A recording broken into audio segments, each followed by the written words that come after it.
డబ్బు, అనారోగ్యం, ఉద్యోగం, వ్యాపారం అప్పులతో బాధపడుతున్నారా? వెంటనే జేకేఆర్ గురువు గారికి కాల్ చేసి ఈ వెబినార్ లో జాయిన్ అవ్వండి. నమస్తే రమ్మగారు. నమస్తే జయ. రమ్మగారు, పంచతంత్ర కథలు, మంచి సరదా కథలు చెప్తారు మీరు. అలాంటిది ఏదైనా ఒకటి. ఒక ఊళ్ళో ఒక పద్మశాలి అతను ఉండేవాడు. పద్మశాలి అంటే బట్టలు నేస్తారు కదా. అవునండి. అయితే ఆయన ఏం చేశాడంటే ఓసారి మామూలుగా పద్మశాలి మగ్గాలు రాట్నాన్ని వడకటము అవేవో ఉంటాయి, చేస్తారు కర్రలతో ఏర్పరిచి పెట్టుకుంటారు కదా. ఈ రాట్నం కాదు, దాన్ని ఏమంటారు, నేత పని చేసేదాన్ని. రాట్నం అంటే నూలు వడికేది. ఆ నేత పని చేసేటప్పుడు ఇలా పైనుంచి లాగడానికి ఒక తాడు, ఆ బట్టలు ఐడియా ఉందండి, దాని పేరేంటో తెలియట్లేదు. నాకు కూడా పేరు గుర్తు రావట్లేదు. పడుగు పేక అంటారు. అది పడుగు పేక, నిలువుదారం అడ్డదారాన్ని పడుగు పేక అంటారు. అదే జ్ఞాపకం ఉన్నాయి, ఏవో కొన్ని పదాలే గుర్తుంది. అయితే ఈ బట్టలు నేసే వ్యవహారానికి కావాల్సిన చెక్కలన్నీ వాళ్ళ ఇంట్లో ఉన్నవి పాడవుతున్నాయి. దాంతో బట్టల మీద మరకలు పడుతున్నాయి. రోజు ఒక వస్త్రం నేయగలిగేవాడు. మెషిన్లు పాడైపోయినాయి, కర్రలు కొత్తవి తెచ్చుకుందామని అడవిలో ఓ చెట్టు దగ్గరికి వెళ్ళాడు. ఆ చెట్టు ఏంటంటే ప్రత్యేకమైన చెట్టు, అది దీనికి యూజ్ అయ్యేదన్నమాట. చెట్టు కొట్టదాం అనుకున్నాడు. కొమ్మలు నరుక్కుని పట్టుకెళ్ళొద్దు. ఆ చెట్టు కొట్టబోయేసరికి అలా ఆ చెట్టుని ఆశ్రయించుకుని ఉన్న ఒక గంధర్వుడు దిగొచ్చి ఏమన్నాడు, ఓరి నాయన చెట్టు కొట్టబాకరా, నీకేమైనా కావాలంటే అడుగు, అది నేను ఇస్తా అన్నాడు. అయితే ఇతను అన్నాడు, ఈ సాలైనా అది కాదండి, ఇప్పుడు నా జీవితానికి ఆధారం మగ్గమే ఆధారం, దానికి ఈ కర్ర, నాకు ఎందుకండి మీ సలహాలు, నేను బట్టలు వేసుకోవడానికి వస్తువులు కావాలి, కర్రలు తీసుకెళ్తానండి అన్నాడు. ఆయన బతిలాడాడు గంధర్వుడు. బాబు, సంవత్సరాల తరబడి చెట్టు మీద ఉన్నాను రా, చెట్టు కొట్టేస్తే నా శక్తి అంతా పోతుంది, నీకు ఏది కావాలో అడుగు, ఆలోచించుకుని అడుగు పోని అన్నాడు. అనేసరికి ఇతను అన్నాడు, ఉండండి మరి నేను నా స్నేహితుడిని కానీ నా భార్యని కానీ సలహా అడిగొస్తా, ఏమడగాలో అని చెప్పేసరికల్లా సరే అని అన్నాడు గంధర్వుడు. నువ్వు మళ్ళీ రా, నువ్వు నా చెట్టు మీద తడితే నేను కిందకు వచ్చి నీకు కావాల్సింది ఇస్తానన్నాడు. వెళ్ళేసరికల్లా ఈయనకున్న స్నేహితుడు ఎవరు, ఒక మంగలి బార్బర్. ఆ బార్బర్ దగ్గరికి వెళ్ళి ఎరనైనా ఫలానా ఒక చెట్టు, ఆ చెట్టు కొట్టేపోయాను, మరి అంత చెట్టులో ఒక గంధర్వుడు ఉన్నాడు, ఆయనేమో నీకేం కావాలో అడగరా నాయన ఇస్తానంటున్నాడు, ఏమడిగితే బాగుంటుందో సలహా చెప్పన్నాడు.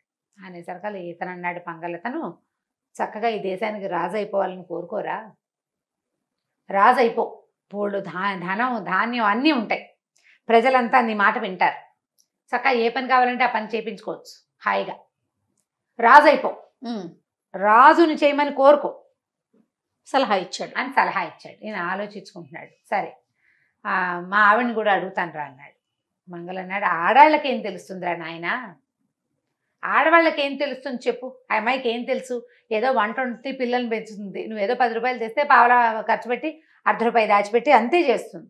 ఆడవాళ్ళకి తెలియదురా ఇలాంటివన్నీను, మనమే ఆలోచించుకోవాలి. నేను నీకు ఇంత మంచి సలహా చెప్పాను, రాజు అయిపోయే సలహా ఎవడైనా చెప్తాడా, స్నేహితుడు చెప్తాడు రా, ఫ్రెండ్ ఒకడే నిన్ను రాజుని చేయాలనుకుంటాడు, నా ఫ్రెండ్ ఎప్పుడు కింగ్లో ఉండాలని కోరుకుంటారు స్నేహితులు అన్నాడు. అనేసరికల్లా అలా కాదురా, నిజమే నువ్వు చెప్పావు, కానీ మా ఆవిడని కూడా అడగని, పాపం రేపొద్దు నేను రాజు అయితే రాణి అయ్యేది నువ్వు కాదు, నా భార్య కదా, పాయింటే కదా, మంచి భర్త అండి, చాలా మంచి భర్త వాడు, నువ్వు రాజుగారి ఫ్రెండ్వే అవుతావు, రాణి అయ్యేది నా భార్య, ఆ అమ్మాయికి ఏమి ఇంట్రెస్ట్ ఉందో ఒకసారి అడుగుతాను రా అన్నాడు. సరే నీ ఏడుపు నువ్వు ఏడమన్నాడు ఆయన. ఏం పోయి రాజుగారు ఈ రాజు అవ్వాల్సినటువంటి ఈ సాలైన భార్య దగ్గరికి వెళ్ళాడు. ఏమే ఆ చెట్టు ఫలానా చెట్టు కొట్టబోయాను, గంధర్వుడు ఒక ఆయన దేవుడిలాగా ఉన్నాడు వచ్చాడు, ఏం కావాలో కోరుకోమన్నాడు, నా ఫ్రెండ్ ఉన్నాడే ఫలానా మంగళవాడు, వాడేమో రాజు అయిపోవని కోరుకోరా, రాజు అవ్వమని అన్నాడు. అనేసరికల్లా ఈవిడంది, వాడు బాగుందా, రాజు అయితే ఎన్ని కష్టాలండి, ప్రజలందరినీ రాజే చూసుకోవాలా, ఈ ప్రజలకి ఓ పనే సత్రాలు కట్టించాలి, చెట్లు నాటాలి, చెరువులు తవ్వించాలి, మంచి చెడు మొత్తం చూడాలి పనులు. రాజులైతే ఎందుకు వచ్చిన పనులండి ఈ ఎదవ రాజరికం, మనకి దిక్కుమాల రాజరికం.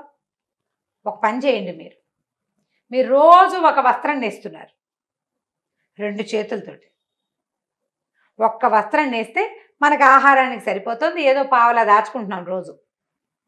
ఇంకో 2 చేతులు ఉన్నాయనుకోండి, మీకు 2 వస్త్రాలు నేస్తారు, ఒక వస్త్రం డబ్బులు వాడుకుంటాం, 2వ వస్త్రం డబ్బులు మిగిలిపోతాయి చక్కగా. ఓకే, మరి ఇప్పుడు 2 చేతులతో ఒక ముఖంతో పనిచేయటం కుదరదు, అందుకని 2 మొహాలు, ఒక మొహం ఎక్స్ట్రా, జత చేతులు ఎక్స్ట్రా అడగండి. ఇంకో మొహము ఒక జత చేతులు ఉంటే ఈ మొహము ఈ చేతులు ఒక బటన్ వేస్తాయి, రెండో మొహము రెండో చేతులు ఇంకో బటన్ వేస్తాయి. ఆ బటన్ ఏమో అమ్మేసుకుందాము, ఈ బటన్ ఏమో దాచేసుకుందాము డబ్బులు. ఒకటి వాడుకుందాం, ఇంకోటి దాచుకుందాం వచ్చిన డబ్బులు. కానీ ఎంత ఐడియా!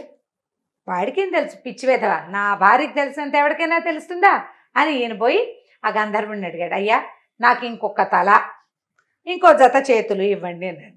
అలాగే అన్నాడు గంధర్వుడు. వీడి తల పక్కన టింగ్మని ఇక్కడ ఒక తల వచ్చింది, ఈ 2 చేతులతో పాటు ఇంకో 2 చేతులు వచ్చినాయి.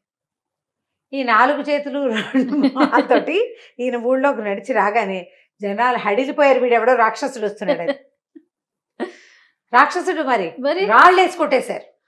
రాబా ఈవిడ చెప్పబోయింది, అయ్యో 2 మొహాలు 4 చేతులు ఉన్నవాడు నా మొగుడేనని. వీళ్ళకి అర్థం కాలేదు, వీడు రాళ్ళు వేసిన కొట్టిన వాళ్ళలో మంగళవాయిని కూడా ఉన్నాడు. రాక్షసుడు వీడెవడో 2 తలకాయలు ఉంటాయా మనిషి అన్న వాడికి ఎవరికైనా. దాంతో సావు కొట్టి చెవులు మూసారు. ఆయన అలో లక్షణాన్ని పరిగెత్తుకుంటూ చెట్టు దగ్గరికి వెళ్ళాడు. గంధర్వుడు అన్నాడు, నేను నీకు వరం ఇవ్వగలను కానీ తీయలేను నాయన, నేను వరం ఇవ్వగలను, ఇచ్చేసా, అయిపోయింది, వెళ్ళిపో, ఇక నేను నీకు ఒక్క వరం ఇస్తానన్నా, నువ్వు అడిగా ఇచ్చా, దీన్ని తీసేయండి అంటే నా వల్ల కాదు, ఎలాగోలా బతుకంటే ఆ అడవిలో పడి ఆ చెట్టు చీ పెళ్ళం పిచ్చి మొహంతి దాని మాట విన్నాను అసలుగా అని తిట్టుకుని ఆ అడవిలోనే పడి వాడి జీవితం అంతా అలాగే అయిపోయింది. తన భర్త ఏమైపోయాడో పాపం ఆవిడికి తెలియనే లేదు. మెల్లిగా ఆవిడే ఆ మగ్గం తిప్పుకొని బట్టలు వేసుకుని ఎలా ఆగోలాగా బతికింది. కథ కంచికి మనం ఇంటికి. బాగుంది. ఇప్పుడు తెలివిగల ఆలోచన ఎవరిది? ఫ్రెండ్ది. భార్యామణి ఏం చేసింది? కానీ అందరూ అలా ఆలోచిస్తే ఎలా రావు గారికి? అలా ఏ ఆలోచిస్తారు. భర్త కూడా భార్యని సలహా అడగడండి. విన్ను ఆగు. ఇది పంచతంత్రంలో ఎప్పుడు చెప్పారంటే పెళ్ళాలు చెప్పిన సలహాల్ని పునరాలోచించుకోవాలి. ఒకటి, భార్య తెలివితేటల మీద ప్రగాఢ విశ్వాసం నీకు ఉన్నప్పటికీ నువ్వు పునరాలోచించుకో. స్నేహితుడితోటి ఆలోచించు. నువ్వేం చేసావు? స్నేహితుడు చెప్పిన సలహాని భార్య దగ్గర చెప్పావా? మరి భార్య చెప్పిన సలహాను కూడా స్నేహితుడి దగ్గర చెప్పాలి కదా. వీడు పోయి చెప్పుంటే, ఒరే నీ బొందా నీకు 2 తలకాయలు రావటం ఏమిట్రా అని వాడు తిట్టేవాడు. చెప్పలేదు. మా ఆవిడ చెప్పింది, రాజు అయితే చాలా కష్టాలు ఉంటాయని. వాడికి తెలియక పిచ్చి విధవా నా ఫ్రెండ్ ఇలాంటి సలహా చెప్పాడని అనుకుని, స్నేహితుడే పిచ్చివాడు అనుకుని భార్య తెలియగలదు అనుకుని వెళ్ళాడనమాట. భార్యని కాదు, ఎవరైనా సలహా చెప్తే పునరాలోచన చేయాలి ఖచ్చితంగా. దాని మీద ఆత్మ విమర్శ చేసుకుని ఎవరిదైనా సలహా తీసుకుని అప్పుడు ప్రయత్నం చేయాలి. లేనిపోని అంటించుకుంటే వదలవు, దిగవు, అప్పుడు కష్టం వస్తుంది అనమాట. ఇది సరదా కథేనమ్మా. ఆడాళ్ళందరూ ఇలాంటి సలహాలే చెప్తారని నేను అనకూడదు, నేనేమో సలహాలు చెప్పే పొజిషన్ లో ఉన్నాను కదా. అంతే, సరదా కదా. సరదా చాలా కథ. బాగుంది. రైట్ రామ్ గారు, ఇంకో స్టోరీతో కలుద్దాం. నమస్తే అండి. నమస్తే. ఇక ఈ వీడియో కనుక మీకు నచ్చినట్లయితే లైక్ చేయండి, షేర్ చేయండి. మరిన్ని వీడియోస్ కోసం మా ఛానల్ని సబ్స్క్రైబ్ చేసుకోండి.